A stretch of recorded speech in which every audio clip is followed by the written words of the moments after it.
Então, opa, deixa eu arrumar aqui.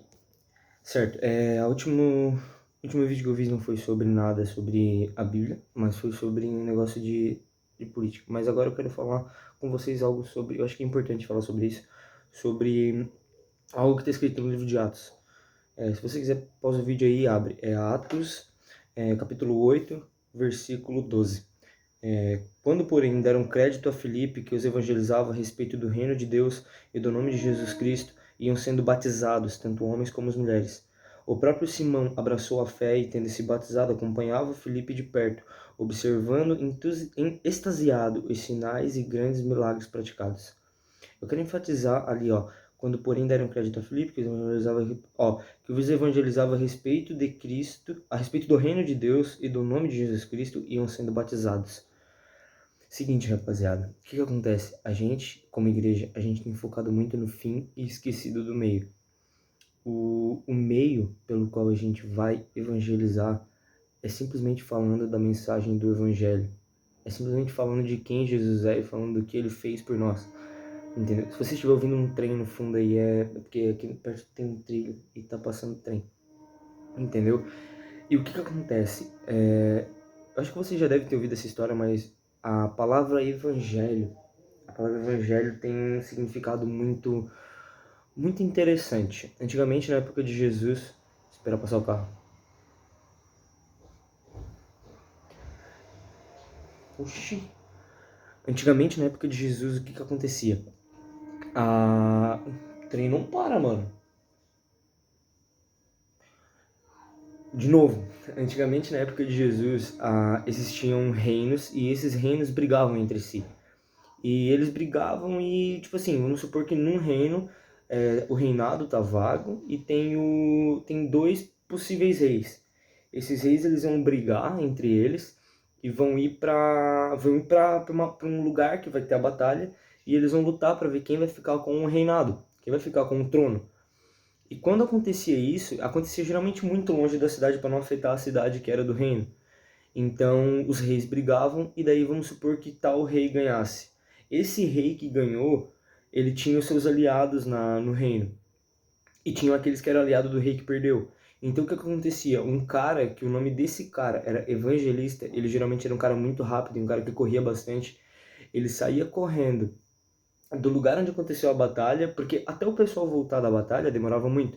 Então o que eles faziam? Esse cara fazia? Esse cara vinha correndo, voltava e falava para todo mundo o que tinha acontecido na batalha. Ele falava: olha, se arrependam de ter do lado do rei que perdeu, porque o outro rei tá vindo e ele vai matar todo mundo que não é a favor do reinado dele. Então, esse era o evangelho do rei que ganhou. O evangelho, vamos supor, o evangelho de, sei lá, Tobias, um qualquer. Entendeu? No caso, o que a gente tem, o que a Bíblia é para nós, é o evangelho de Jesus Cristo. Porque basicamente o que esse evangelista falava era: o rei ganhou a batalha e ele tá voltando e ele vai governar sobre essa cidade. Então, o que a gente tem em mãos é um evangelho de que Jesus ganhou, ele derrotou o inimigo, ele venceu a morte e ele vai voltar para governar o reinado dele. Então, aqueles que não estão do lado dele, quando ele voltar, ele vai acabar com eles.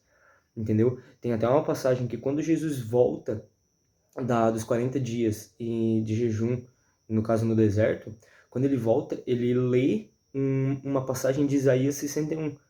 E a passagem de Isaías, eu vou até abrir aqui, Isaías 61. Isaías 61, ele está falando exatamente sobre o que aconteceu, o que está acontecendo exatamente agora. O Espírito do Senhor Deus está sobre mim. Isso aqui é sobre Isaías falando a respeito de Jesus. O Espírito do Senhor Deus está sobre mim porque o Senhor me ungiu para pregar boas novas aos pobres. Enviou-me a curar os quebrantados e proclamar libertação aos cativos e pôr em liberdade os algemados. E apregoar o ano aceitável do Senhor e o dia da vingança do nosso Deus, consolar todos os que choram. Então assim, se vocês for ver no versículo 1, ele está falando sobre um tempo de misericórdia. E no versículo 2 ele está falando sobre um tempo de vingança. Só que quando Jesus está pregando isso, está falando isso quando ele volta dos 40 dias de jejum, ele justamente para antes de começar esse e apregoar o ano aceitável do Senhor, o dia da vingança. Ele para antes de falar do dia da vingança. Porque o que a gente está vivendo agora é o tempo de misericórdia, que é o tempo que o pessoal tem que se arrepender para Jesus voltar. Entendeu? Então, o entendimento pleno do Evangelho, o entendimento de o que é o Evangelho, qual a mensagem que a gente tem que passar, é algo muito importante para nós cristãos. Então, eu quero deixar esse vídeo aqui só para o pessoal que está vendo aí. Eu sei que deve ter bem pouca gente, mas quem estiver vendo, por favor, gaste tempo com as Escrituras e seja apaixonado por isso, porque, cara, isso muda a vida. Mudou a minha e provavelmente vai mudar a de você se você gastar tempo com ela, entendeu? Então é isso e valeu.